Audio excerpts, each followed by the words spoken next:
Grief is a weird animal. Sometimes it bites when you're not looking. Sometimes it slinks behind you, quiet but heavy.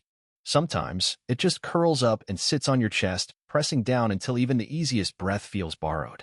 I hadn't cried at the funeral, not because I didn't want to, but because it didn't feel real. It felt staged, scripted, like I was sitting in the wrong theater watching a show I didn't buy tickets for. Everyone kept saying the same things. She was so smart. She had so much potential. You two were perfect. But no one mentioned how much she hated wearing black, or how she always double-knotted her sneakers before heading out for a run because she was afraid of tripping. 2 weeks after the crash, I got the call. "Hi, Mr. Whitmore. This is Kathy from HR. Just wondering if you could stop by Lena's office to pick up her things. No rush, of course. We just need the space." Right. Space. It was a Tuesday morning. Cloudy, cold. Lena would have called it coffee weather. I took the train in and stood outside the office building for a full minute before going in. The receptionist gave me a soft smile and a keycard. She always had music playing, she said. "It's been too quiet." I didn't respond, just nodded and headed up. Her office was still exactly as she left it. There was a half-finished protein bar next to a branded water bottle. A scarf I'd given her on our 3rd anniversary hung from the back of her chair. Her desktop wallpaper was still a photo of us from New Orleans, sunburned and grinning. For a second, I thought I could hear her typing. Then I noticed the sticky notes. One by her monitor said, "Email Paul Ree, quiet resignation." Another, "Don't trust anything marked final." I kept packing. Stapler. Notebook. Framed photo of our dog. A little ceramic bird she kept for luck. Then I tried the bottom drawer. It was locked, which was strange. Lena wasn't a secretive person at home, at work, anywhere. She'd once left her phone unlocked in a Starbucks while she went to the bathroom.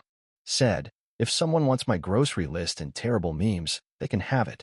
I found a tiny silver key taped to the underside of her desk. She'd labeled it Drawer Gremlin's Magic Wand. The drawer slid open with a click. Tissues. Hairbrush. Some pins. A worn copy of Radical Candor. But one thing stood out. A cheap-looking black pen holder that didn't match the rest of her carefully coordinated desk accessories. It had a tiny red dot on the bottom. I flipped it over. A hidden camera. Tiny, discreet. USB-powered. Still on. My mouth went dry. This wasn't some novelty item. This was serious. And Lena had never mentioned it. Not once. I took it home, plugged it into my laptop that night, and opened the files. There were 61 of them. Mostly boring meetings, calls, quiet typing. But the final file was dated the day she died. I clicked.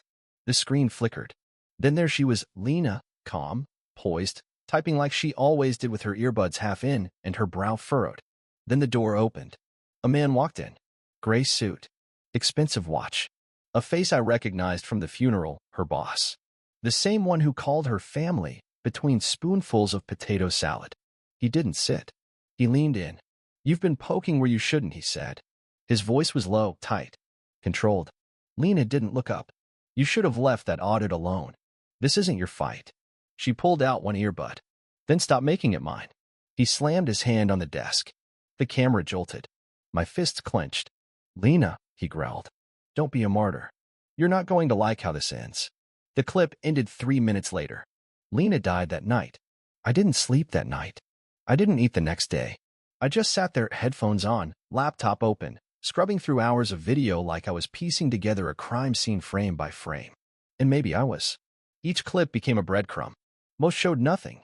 Lena working, humming faintly, eating almonds like a squirrel. But a few stood out, moments where coworkers dropped by her office, unaware they were being recorded. One woman, Carla, leaned in and whispered, "If you keep pushing this, you know they're going to ice you out." Lena just smirked. "Then I'll bring a coat."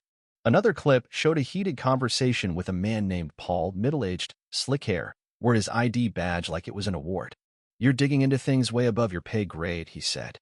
"Nobody wants another whistleblower story on LinkedIn." Her response? "I'm not blowing the whistle. I'm ringing the fire alarm." The file stopped 2 hours before she left the building on the night she died. No final message. No goodbye. Just an unfinished folder on her desktop labeled Phase 2, Do Not Delete. Password protected. I didn't have the key, but I had the footage. And I knew one thing. This wasn't over. I copied everything to an external drive and emailed a backup to myself, just in case. Then I called her boss. Not 911. Not a lawyer. I wanted to see his face. David, he said, chipper as hell.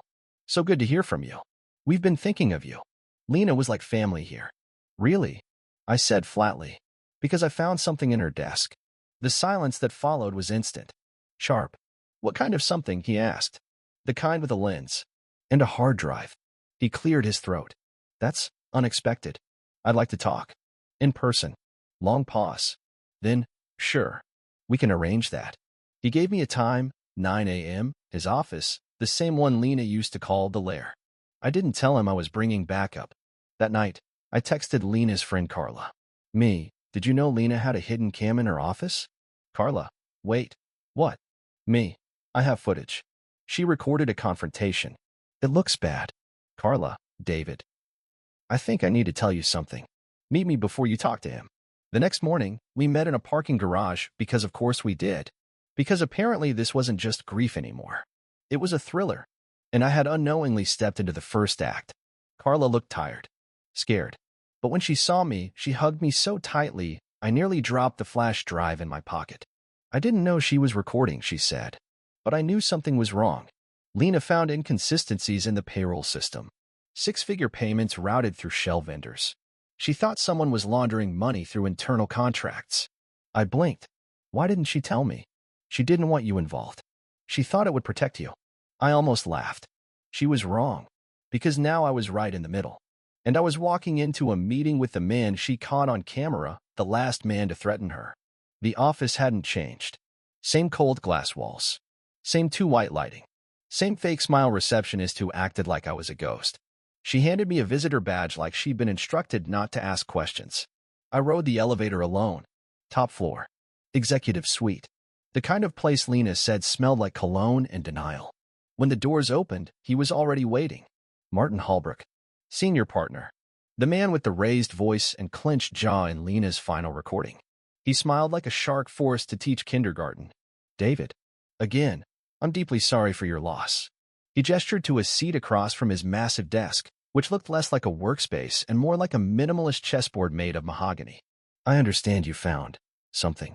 I didn't sit. I pulled out the USB drive. Let it dangle between my fingers. I watched the recordings. The camera in her desk. The one pointed straight at you. That wiped the smirk off his face. He glanced toward the frosted glass door behind him, then back at me. That was a private conversation. I leaned in. So was threatening my wife. He didn't deny it. Instead, he stood and walked to the office minibar, poured himself a glass of water, and stared out at the skyline like it had answers. She was a brilliant analyst, he said, but she didn't understand the politics of this place. Some numbers don't belong in spreadsheets. What does that mean? I asked. It means your wife got too ambitious, he said without turning around. And ambition gets people hurt.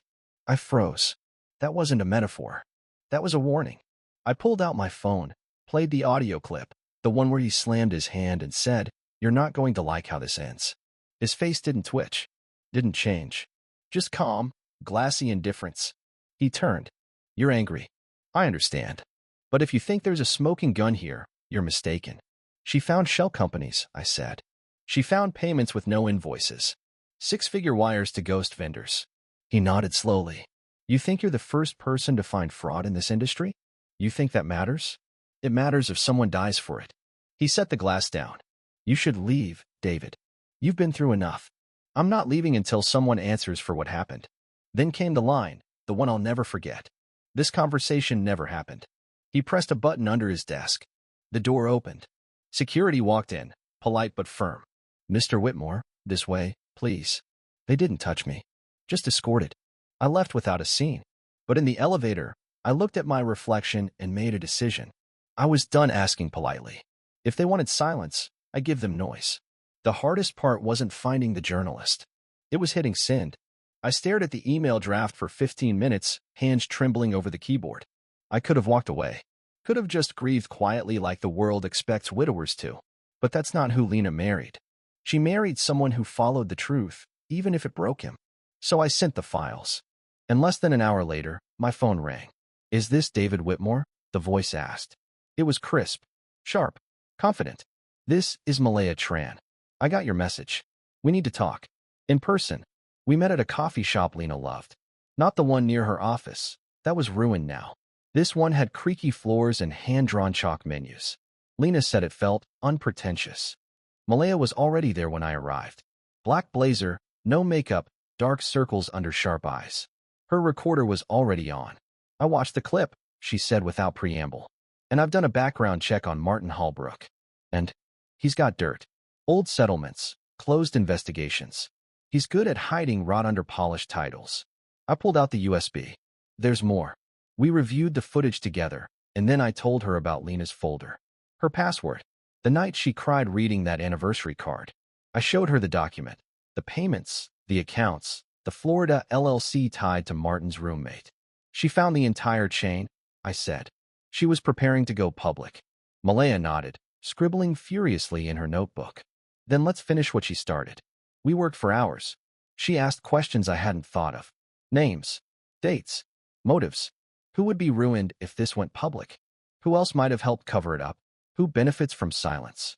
When we finished, she paused, voice quieter now. David, you realize once this publishes, you won't be safe. I nodded. I wasn't safe the moment he realized I knew. She tapped her phone. Then let's make sure everyone knows. 2 days later, it hit. Headline. Whistleblower dies in suspected accident hours after threat from senior executive. Within minutes, it was trending. Within hours, every media outlet was chasing it. Within a day, the firm issued a statement. We are saddened by these false accusations. We respect the memory of Ms. Whitmore and are cooperating fully with authorities. But that wasn't the worst part. The worst part was the email I received that night. No subject line. No sender name. Just one sentence. You don't know what you've started. Then my phone rang. Blocked number. I let it go to voicemail. It was Martin. I hope you're proud of yourself, he said. Calm, dangerous. You think this is over? This is just the first fire. I saved the message. Forwarded it to Malaya. Then I backed up every file I had, twice. Because if they thought they could scare me, they didn't know who Lena married. 2 days after the story dropped, I woke up to sirens. Not real ones. My phone, 4 news alerts, 3 emails marked urgent, and 1 missed call from a number in D.C. Malaya's story had detonated across media. Reuters, The Times, Vox. Reddit threads were dissecting Lena's audit like it was a murder mystery. But something was off. The firm had gone silent. No countersuit, no public rebuttal beyond their initial bland, "We deny all wrongdoing." That wasn't like them. They weren't retreating. They were reloading. It started with a press conference. Martin Holbrook stood behind a podium in a navy suit that cost more than our apartment used to. Calm, sincere, devastatingly polished. My heart breaks for the loss of Lena Whitmore, he said, with eyes that didn't flinch. She was a valued colleague. But these allegations are unfounded. The footage has been manipulated. These attacks dishonor her memory. Manipulated. They were calling my wife's voice a deep fake. The next day, a new article popped up on a business news blog. The headline made my stomach turn. Grieving husband or bitter hacker? Who is David Whitmore? They'd gone after me. Twisted my LinkedIn. Pulled college records. Accused me of mental instability. Said I was grasping for relevance through tragedy. I wanted to throw my laptop through the wall. But Malaya called first. They're playing dirty, she said. That means they're scared. I don't care if they call me crazy, I said. But they're not dragging Lena through this. They won't, she replied. Not if we move faster. So we did. I gave her everything. Backup emails, personal files, old voicemails Lena had saved, including one where a senior executive drunkenly joked, "You didn't hear this, but we bill clients for 30 hours on a 12-hour project. It's just math." Then something worse happened. Lena's cloud account got locked. 2-factor failed. Her recovery email was changed. Files started disappearing from our shared folders. 1 spreadsheet, then a transcript, then 2 weeks of inbox messages from the month before she died. I called support. Waited an hour. "It looks like someone submitted a legal access override," the rep said. Said they were next of kin. They weren't. "I'm sorry, sir." I checked the IP. It was registered to a holding company based in Florida.